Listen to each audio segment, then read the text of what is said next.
లో తల్పాకట్టు బిర్యానీ అని చేస్తారనమాట. దంపుడు బియ్యంతో వాళ్ళే ఒడ్లు పండించి వాళ్ళే దంచి చేస్తారంట. అప్పట్లో అయితే అలాగే చేసేవాళ్ళు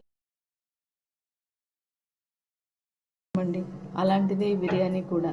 మనం బిర్యానీ తినాలి అని ఒకసారి మైండ్లో బ్లైండ్గా ఫిక్స్ అయ్యామని అబ్బాయి అలా అన్నమాట. సో వాడికి బిర్యానీ తినాలనుకున్నప్పుడు చిన్నగా చెప్పేస్తాడు నాతో.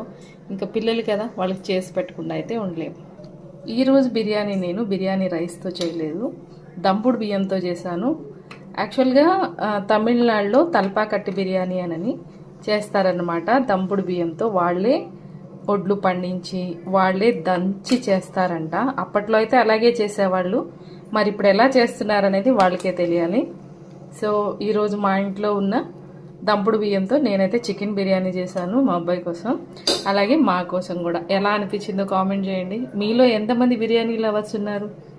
ఓకే, చాలామంది బిర్యానీ లవర్స్ బిర్యానీ అంటే చెవి కోసుకుంటారు. కొంతమంది అయితే చాలా మందికి బిర్యానీ అంటే చాలా ఇష్టం అన్నమాట. అంటే ప్రతిరోజు ప్రతి పూట పెట్టినా కూడా తింటారు.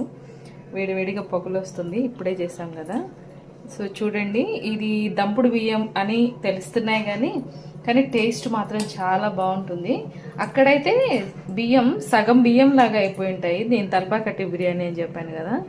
సో వాళ్ళు ఏంటంటే దంచి చేస్తారంట. మరి ఇప్పుడు ఎలా చేస్తున్నారా అలాగే చేస్తున్నారని నాకు తెలీదు. ఈ రోజుల్లో కూడా ప్రతిరోజు పెట్టినా తినేంత ఇష్టం ఉన్న వాళ్ళు కూడా ఉన్నారనమాట. సో అలాంటి వాళ్ళలో మీరు ఒకరైతే కామెంట్ చేయండి.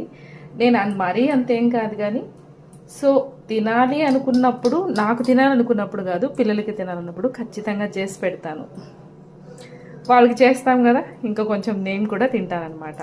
మరీ అంత ఇష్టమేం కాదు, కానీ చేస్తే మాత్రం ఇష్టంగానే తింటాను. మీరు బిర్యానీ ఎలా ఉందని మీరు కామెంట్ చేసి చెప్పండి.